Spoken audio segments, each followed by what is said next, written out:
You see them online, real estate entrepreneurs. But how are they doing it? And what are they doing different? We've got the answers. This is the Real Estate Block. Interviewing real estate entrepreneurs doing consistent real estate deals. If you want to be a real estate entrepreneur or you're already in the business, we've got on the pros that give the secrets and strategies to make it happen. This is the Real Estate Block, and this is your host, Aaron Gaunt. All right. Welcome to the Real Estate Block podcast, where we bring on the guests to ask them the hard questions by taking a deep dive in how they've built their teams, marketing strategies, systems, and processes, and how they've built a machine that spits out consistent deal flow month after month. Where the value given to their show will help you find and create real estate deals, consistent real estate deals. Today, I have my good buddy, Brad. How are you doing? Good. How are you, Aaron? Thanks so much for coming on here, my man. Tell us who you are, what you were doing prior to real estate, and why the heck did you even get into real estate? Yeah. Well, first off, thanks for having me on, man. I'm Brad Parton. I'm located in North Central Ohio. So I got into real estate. It's been about 4.5 years now. I was doing tool and die design and engineering as my trade, right? That was my career. And I knew some guys that had like flipped some homes on the side and some things like that. I decided that I wanted to flip a house. So I ended up leveraging my sister-in-law at the time there. We found a property on the MLS, ended up selling the house I was living in, and I bought this other house, moved in with a friend. It was a tough situation, but I ended up moving in with a friend, coming from my own house to moving in with my friend. Bought this house. I was working day to day, right? My 9 to 5. And then I would go in the evenings and weekends and work on this house. And I ended up flipping it and, made a decent profit. But during that time, I'd started going to, seminars, reading books, listening to podcasts like this one. And I found out that you can actually turn real estate into a business. I'd never even, thought of the concept, but I heard that you could actually productize. It was house flipping at the time was what I started in, and I just took it from there, man. That's incredible. And I mean, we're going to get a little bit into what your team and marketing and everything looks like now. I mean, you've come a long way in 4 years. What the heck? Okay, so you decided to go. I mean, it's probably a big pill to swallow to go into your friend's house. I mean, did you have a family at the time? Yeah. No, I didn't have my children, but I did have an ex girlfriend at the time, which Okay. been years ago. But I moved in from that house to living with my friend in just a bedroom. Right, it was a big transition. I made a hmm little bit of money off my personal home, right, Okay. just a little bit of a nest egg, and I took that as a down payment on a conventional construction loan in order to purchase my first fix and flip. I had no Got it. idea what I was doing. Well, you decided to, I mean, you sound like you had a pretty good career prior, and then you wanted to get into this crazy world of real estate just because you had a business. I mean, what was your why behind that? My initial why was money, right? I think it was more so that I didn't have the level of advancement that I was craving. Right, I had this Mm, tool and die job, and I couldn't push any further there. So I just needed more. I always wanted right. more. And then I was always very curious about what could I do. I journaled years prior that I wanted to flip homes, and I figured it out and eventually made it happen. And eventually that why and that purpose had changed and morphed over time, and it came much bigger than me. Okay, so you flipped that first home. How did you have any coaching mentors? What did you just watch a couple YouTube videos and listen to podcasts and took action? I mean, what happened? I didn't even listen to YouTube videos or anything prior to that house. So it wasn't until like I was actually like renovating the house where I started like reading, and I finally got a mentor. Like it was just nothing but action on the front end because I knew Yeah. you could make money flipping homes. And then I figured everything else the hard way through that entire process. So I would recommend getting a mentor or educating yourself more so on the front end. Well, I mean, I think people watching would be like, "Hey, well, I mean, you did it." So, Yeah, yeah. but it's still a lot of heartache. And I like how you said that there was almost kind of a ceiling at your last job.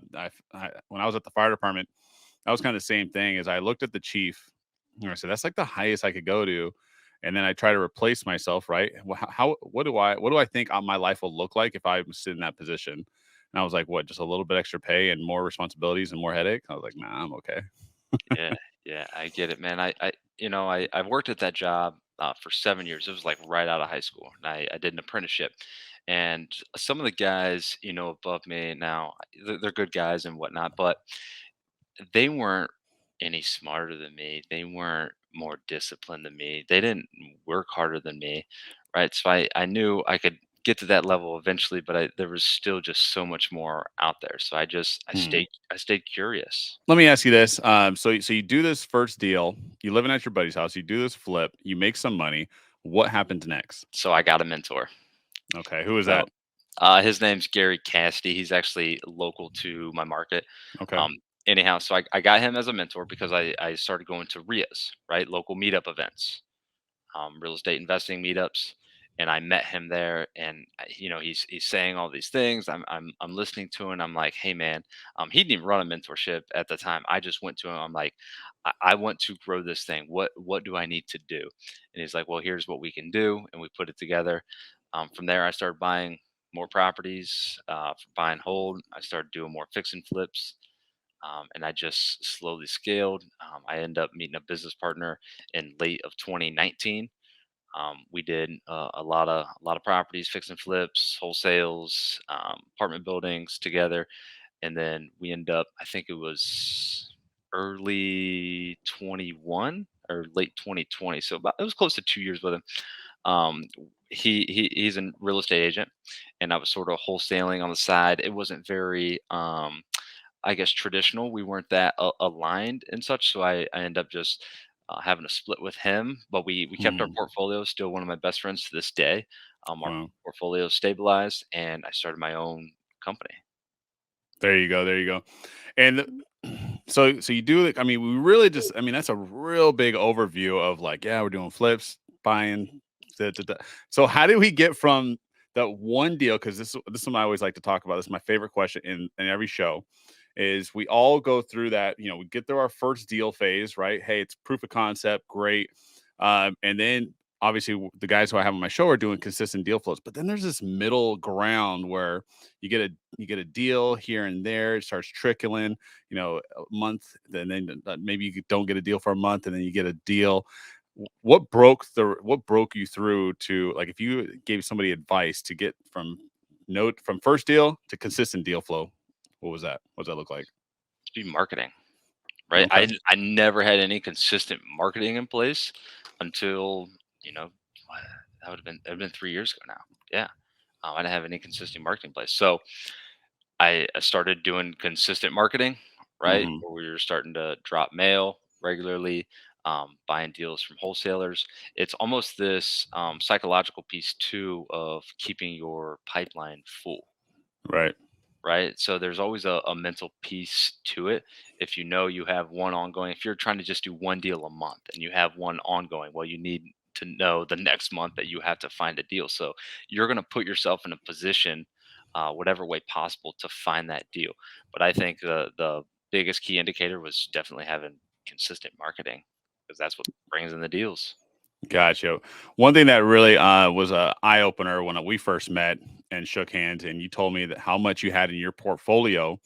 How the heck did you go from one rental? And are you only doing rentals? I mean, are you doing wholesale, flip, fix and flip? Right. I mean, what's your business look like now? So we're about six as far as transactional volume.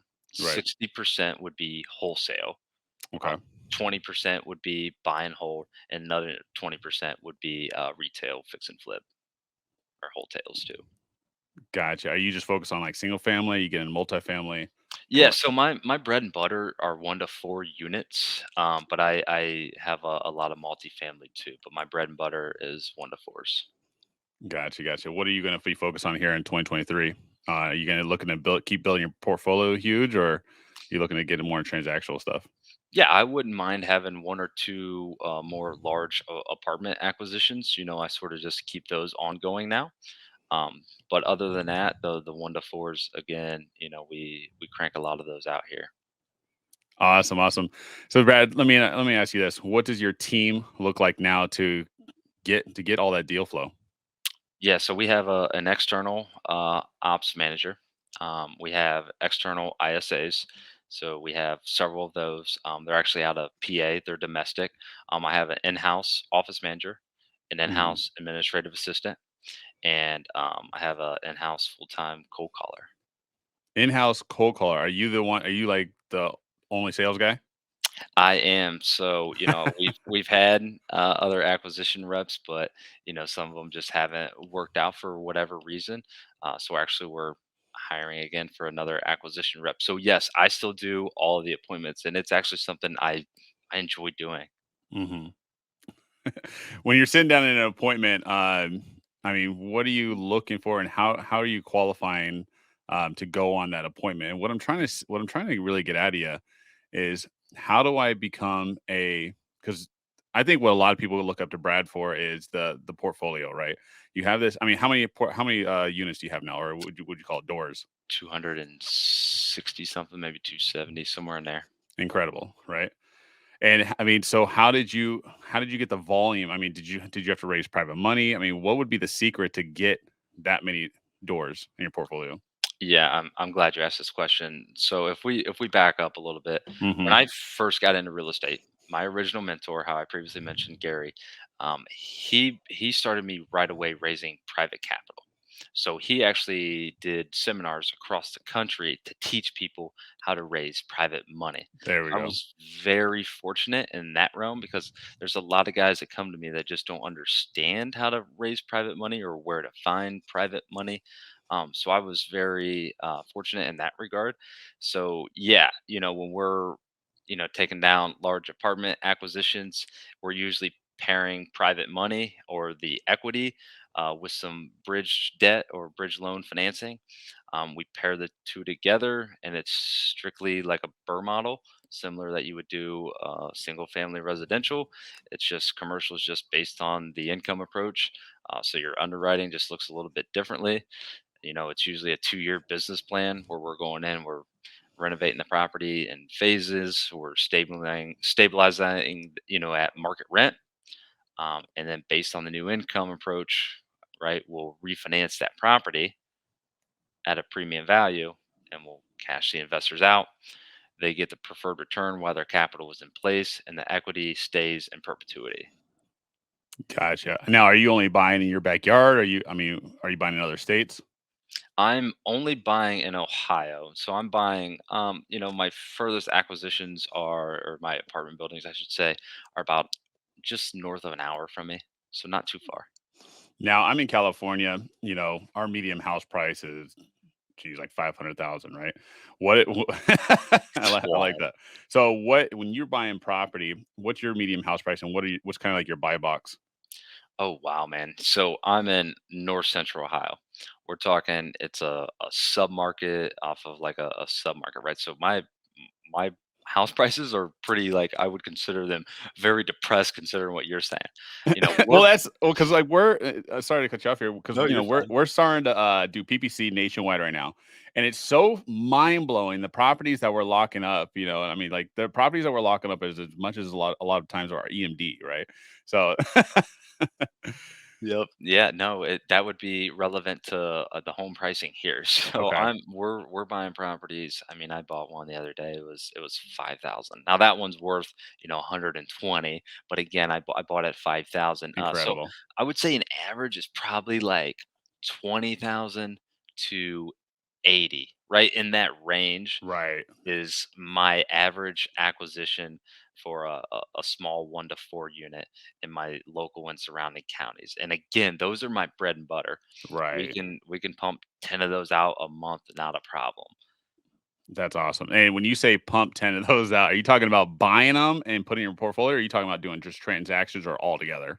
Just altogether transaction Okay. volume. Yep. Because, when we talked to, I mean, I'm talking to the belt winner over here. So back in CGR, little mastermind, we had presentations, and Brad was in my room, and he took the belt from me when I was supposed to get. No, I'm just kidding. No, I realized that, and I've said this with somebody else, is that, when you just sit there. It's more than like what you're marketing. I know a lot of people come in and say, "Hey, this is kind of what the basic generic stuff is," and I realized, man, I should have did something else. But you definitely gave a fantastic presentation. A matter of fact, I voted for you. So Awesome. Thanks, man. yeah. But anyways, that being said, kind of going into this, to pump 10 of those out, what kind of marketing? Because like we said earlier, that's how you were able to do that consistent deal flow. What kind of marketing are you doing to get that kind of deal flow? So we do SMS, we do cold calling, SEO. We have referrals and leads and direct mail. So the four pillars I would say would be direct mail, cold calling, SEO, and SMS. Okay. Okay. No PPC, no radio, no TV yet. No, yeah, no PPC, no billboard, no radio, no TV. It's something we're looking at very near future. Actually, we've got billboards quoted and such, There but you go. we have yet to implement them. How did the market change hit you guys out there? So it hasn't really, knock on wood, really affected us. So Good. I'm glad you asked that because that's a really great question. My market again is a very depressed market. This wasn't a market where hedge funds were purchasing, and I could When you sell them. say And when you say depressed, what does that mean? I feel like the economics aren't super strong, and there's a Okay. ton of appreciation. It's a very stable market. Gotcha. Okay. Okay. Like I would consider in Ohio, you've probably heard of these two cities, which is Cleveland and Columbus, right? Mhm. Those are the two major metros. We're directly in the middle. Okay. So I would Mm. consider my market a sub market of them. Okay. Okay. And so our economics are very stable. Price points, they don't go up at all. Right? So I was never Really? selling to hedge funds. So I always had to buy good deals. Right? I couldn't sell them at 85 to 95 cents on the dollar. I'm always buying 50 to 70 cents on the dollar. So, Right. my cash buyers have not really changed because they've always been just just that, cash buyers. Mhm. Right? There are not a lot of guys leveraging hard money. A lot of people just don't even know what hard money is here. I'm Really? actually selling to like old school landlord cash buyers. So my Yeah. model hasn't changed a ton. In fact, I'd say we've gotten a lot more aggressive in our acquisitions and sort of have ramped it up. Okay. That's awesome. And that being said, when we talked about the medium house prices, right, from ours being ridiculous, and that's why I think I've held off on buying rentals myself at this moment, which I will be getting into rentals. I mean, I've heard guys literally been in this business, but then they decided to, okay, this is the year I'm going to buy rentals, and in 6 months they have like 100 doors. That being said, I mean, are you focused a lot? Because I mean, it doesn't sound like it in a depressed market. It doesn't sound like you're looking at appreciation. It looks like you're focused on cash flow. How's the cash flow with these units out there? Significant. Right. So the cash flow is very significant. Now, are you asking like based on a cap rate, or are you just asking in general? Pretty much in general, like, when somebody listens to this, a lot of times people want to kind of get into real estate and then and buy rentals. I mean, I think we all did when, 5 years ago or whatever, however long, when we're all listening to Bigger Pockets. Sorry, 5 years. I've only been in this business for three, but Bigger Pockets, and everybody's talking about, it was a Brandon Turner always talking about rentals, rentals, rentals, and nobody really talked about much on the flipping and wholesale real estate side. Um, but how many units would it take you to, let's say, make 10 grand a month for somebody to make a good significant living? Are you getting like $200 per unit? Are you getting $500, $100? What does that look like? We're getting about 250 to $400 per unit. So then you could do the math on that, right? I think would that be like maybe Incredible. 20 units would be somewhat 25 units would get you close to 10 grand. Is that right? Am Incre- I doing the math? I think Yeah, I'm doing it right. some around there, right? Yeah, yeah. Well, that's incredible. And being a landlord, right? Are you waking up in the middle of the night doing changing stinky toilets and blow up pipes and all that stuff? I mean, geez, I mean, you must be doing that with 270 rentals. I mean, you're probably doing that every night. No, no. So I've got a external, third party management teams. Again, fortunate for me, I went through some phases where I've managed a lot of properties in house. Okay. Okay, so I've learned the nuances, and I think that's a very important lesson to take away that I've mentioned to a lot of people is you have to stack these skills, And I think managing your own properties at one point in time is Mm, very beneficial because right. you understand how to find quality tenants, you understand how to address maintenance calls, you understand the legalities, the eviction process, all of these different things that are incorporated in the property management side. I think they're very critical when you're actually building your own portfolio and want to just implement third party management. So again, like you gotta do the work, right? Like I've done cold calling before I had a cold caller, right? Like Hmm. you've gotta somewhat do these things so you can understand the cyclical process of how everything works. Right, right. Well, I mean, you definitely have a lean, mean team to be pushing around 10 deals a month. I might have to go get into your market. No, I'm just kidding. Come on what? over, brother. What's that? I'll buy them from you. There we go, baby. There's my buyer right there. Yep. Uh, Brad, let me ask you this: what would your number one? It doesn't sound like you got hit too much. Knock on wood with this market correction, which is fantastic. What would be your number one struggle right now in your business? Number one struggle. Um, I would say hiring and retaining. I think I've struggled on the acquisition side. We just had another agent, unfortunately, leave us. Very amicable. Yeah. It was a very good lesson for him and I and us. So it was. I would say hiring and retaining would be the most. Um, at the time, deal flow is pretty consistent. Yeah. Dispo isn't that difficult. A lot of times we're either buying, reselling, buying, flipping, or we have some cash buyers. We're not seeing too much constraints on the disposition side, although we could probably be a little bit better at it. I feel like there's always a ton of room for improvement.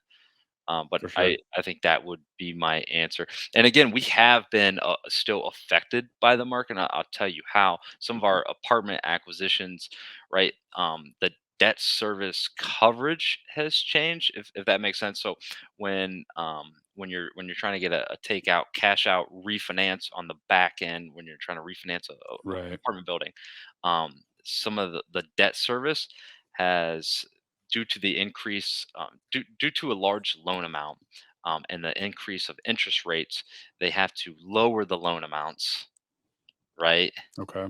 Yeah. Because of to cover that debt service. They want to still make sure you cash flow, um, pretty significant to make sure you cover all that, right? So then we've got investors in there, and you got to make sure you get all their capital back, et cetera. So we have seen some things come through the pipe where we haven't been. We had a cash out that was just supposed to happen on an apartment building of ours, and we were targeting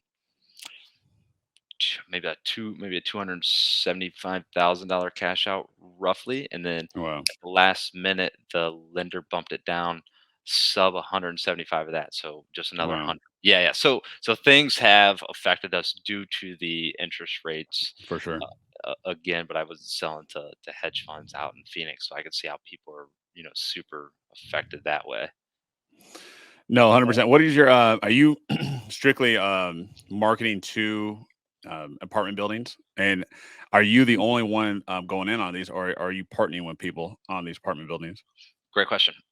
So no, I don't market to apartment acquisitions. The only marketing I do are my 1 to 4 units here, hyper locally, Richland and surrounding counties in North Central Ohio.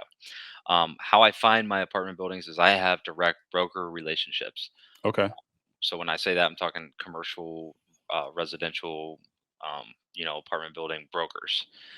So I've cultivated some relationships over the years. I have built out lists prior when I was doing some of that direct marketing, right? I would do like some email marketing to brokers, very Hmm. organic style. I would have Oh, cool. broker email lists, and I'd say, hey, this is what I'm looking for. Um, B and C class, value add, build after 1940, 30 plus units, right? And you would get leads that way. And then I built some relationships, cultivated them, and that's how I've had some of my apartment acquisitions. And then on the raising money side, investor side, a lot of those buildings I have many partners in. So I own, one building, let's say 60%, another building 30%, right? Like it's all different. So you raise the equity, or you have another 50 business partner that help operates the entire thing. So there's some nuances on that side of things as well. Incredible. And when you've raised your private money, and I know you kind of did that in your early years, Is it just kind of sitting there? And I mean, does it go away if you're not using it? And I mean, what does that look like? Yeah, I think you always need to be having those conversations with investors. I don't want to necessarily say you lose it, but you should always cultivate those relationships and make sure you're staying in touch. For me personally, I've always found my best private money are guys that have been in real estate prior. Okay, so they have a lot of equity. They're not as active. Maybe they have good W-2 jobs, but a large portfolio on the back end, right? Sort Hmm. of passively. Those are the guys who typically sit on the most cash or have a lot of equity. They like to work with good operators. Right, right, 100%.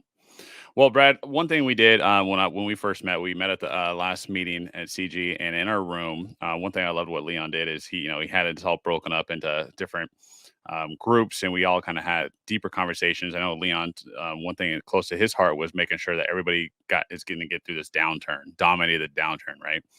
So that goes into my next question. I mean, we had some good conversations, and just kind of share on here. What are your strategies to get through this downturn and coming out even better on the other side? I'm doubling down on this. I'm doubling down on this, man. I am working on my mindset every day.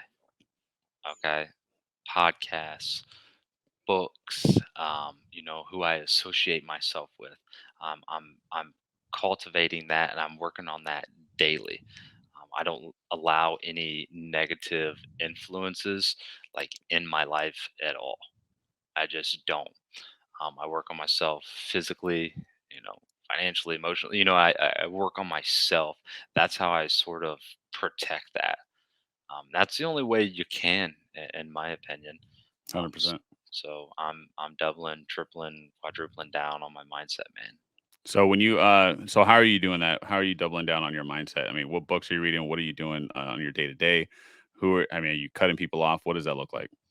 So yeah, I wouldn't say I'm cutting anybody off. I would say my relationships that I have are pretty influential and positive in my life.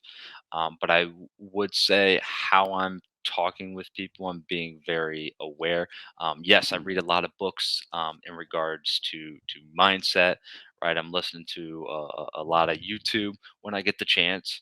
Right, and then I'm very intentional about what I listen to. Right, Hmm. if like it's got to relate to what I'm going through at the moment, right? So what I'm listening to has to relate to my life at the moment. I'm not just going to listen to something just to like listen to it, right?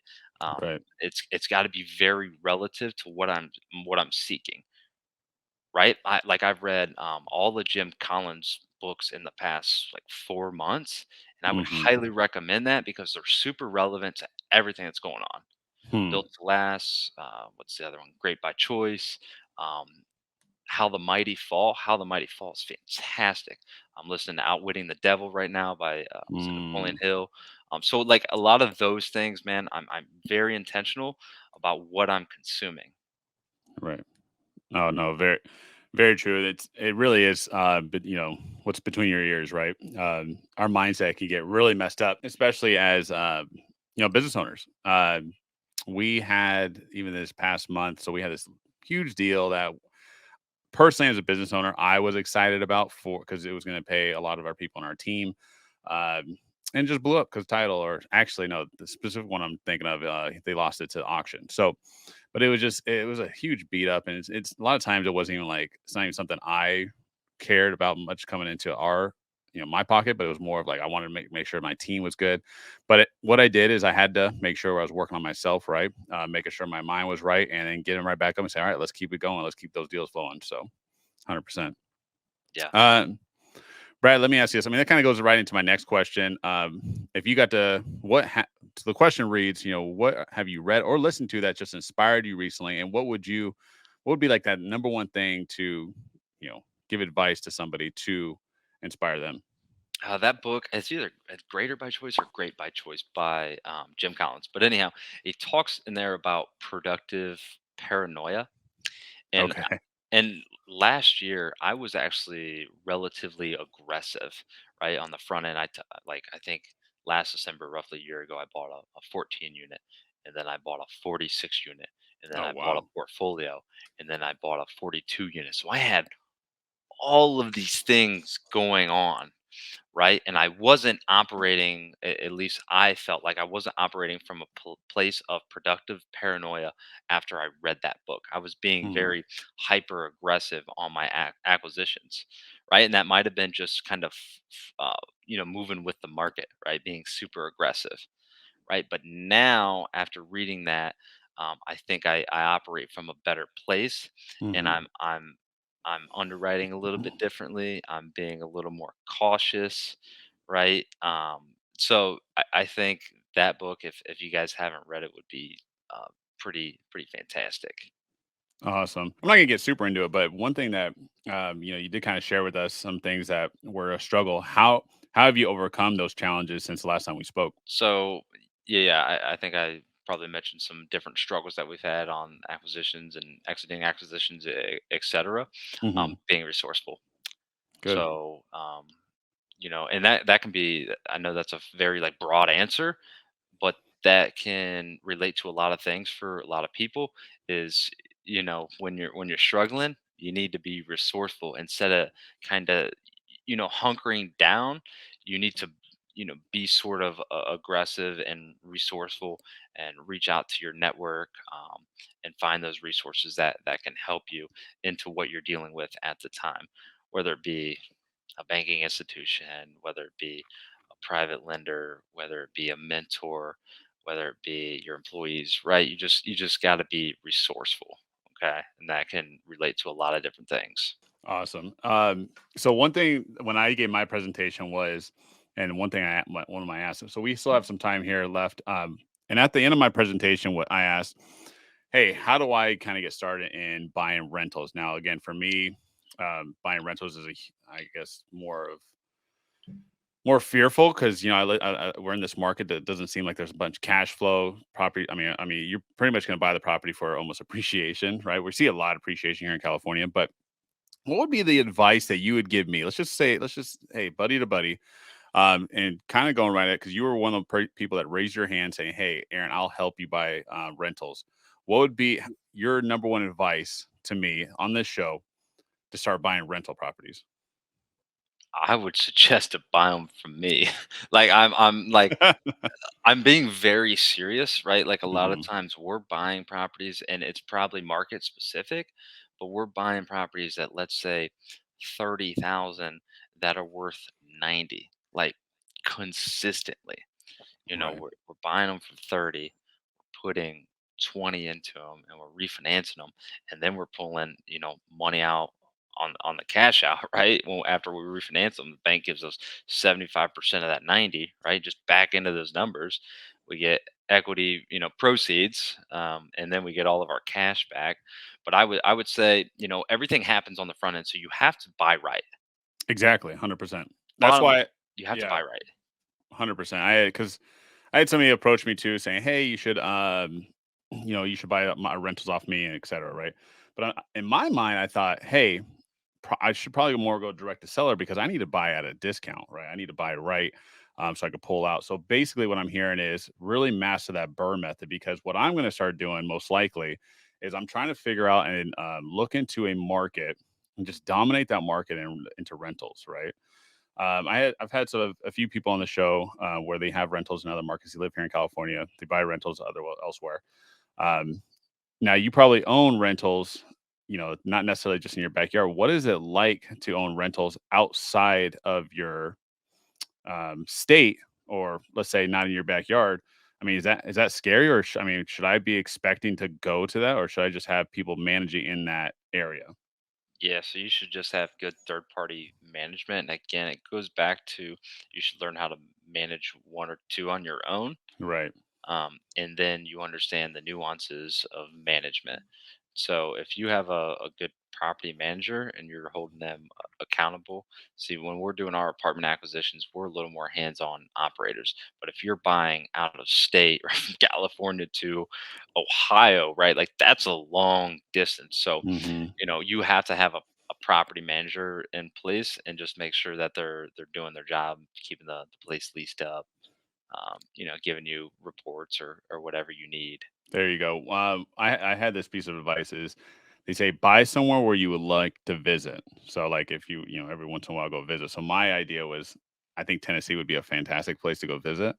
And it sounds like the price points out there are pretty well nice as well. But here's the thing too is that now we're marketing nationwide. I mean, we're doing more deals than we've ever done prior even to the market downturn because of the mastermind I would say we're in, because of what Leon and other people are saying is, lean out, be in your business, don't work on your business, you got to be in it.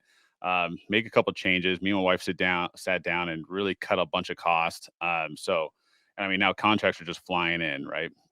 But it's because they're not exactly as the rippers that we were always seeing here in California. And we're still getting those because we still market in California. But one thing I really want to start doing is, I mean, would you say, because this is kind of because I thought I was going to get a rentals last year. I mean, we did really well in our business, for decently well in our business. But one thing I would like to start focusing on is if I do get into that, I like the whole idea of getting apartment buildings. Yeah, I think it's a great idea. Again, there are some nuances that come with apartment acquisitions, right? You're raising a lot of the equity. You have to make sure you're structured properly. You're phasing the property management, like you're phasing tenants out. Well, if you're doing a sort of Burr model style, right? If you're just buying it just to like a stabilized, building, and doing a syndication, that's completely different. Hmm. When you're buying it to actually force the appreciation and do the upside, that's a different model, and it's a completely hands-on approach, right? Hmm. Because you're buying a distressed asset, the property's poorly managed, they got bad tenants, you got to phase There it you out, go. make sure it's still cash flowing, right? You have to renovate them, you have Yep. to make sure your property management is turning utilities on and posting notices properly. Like there's a little more to it if you're trying to force a lot of that appreciation versus if you're just buying an already stable asset. Right. No, 100%. Because one thing I am liking, I love the transactional stuff and I get it. It's not necessarily building wealth, because we do the wholesale innovations, retail, all that stuff. And we're doing a lot of transactional stuff. And yeah, we want to start. I just got off I did a podcast yesterday with actually my broker. And he was challenging me on buying, because we were looking to change offices and expand all these. Like, dude, you need to just buy the commercial building and you could do it creatively, et cetera. So that's another thing. We're going to start looking into buying commercial. I think that'd be really cool. Eh, Contact me for that, and I could because this is my own office building that there you go, baby. I love I it. I bird it. So Really? yeah. That's awesome, man. Yeah, would love to talk to you a little more about that. Are you doing anything creative or you just burn everything? Oh yeah, yeah. So we're doing. I closed on. I assigned a sub two last week, and I closed a sub two last week. I'm closing another sub two this one. So I assigned a sub two. So I wholesaled it. Hmm. I closed a sub two that we're flipping. I'm closing another sub two. It's a sub two with an owner finance. It's kind of wrapped up together and with Mm. zero out of pocket next week too as a rental. So you see how I'm doing the everything there. Yeah, 100%. No, that's awesome, Brad. Well, hey, again, I thank you so much for coming on here, Brad. Uh, where can people find you on social media to bug you, DM you, get help? Where can we find you, Brad? Sure. So I'm on TikTok, IG, and Facebook. You can just type in my name, Bradley Parton. You'll find me there on any one of those platforms. Awesome, awesome. Well, hey, we'll see you next time here on the Real Estate Block Podcast. All right, Aaron. Thanks so much for having me.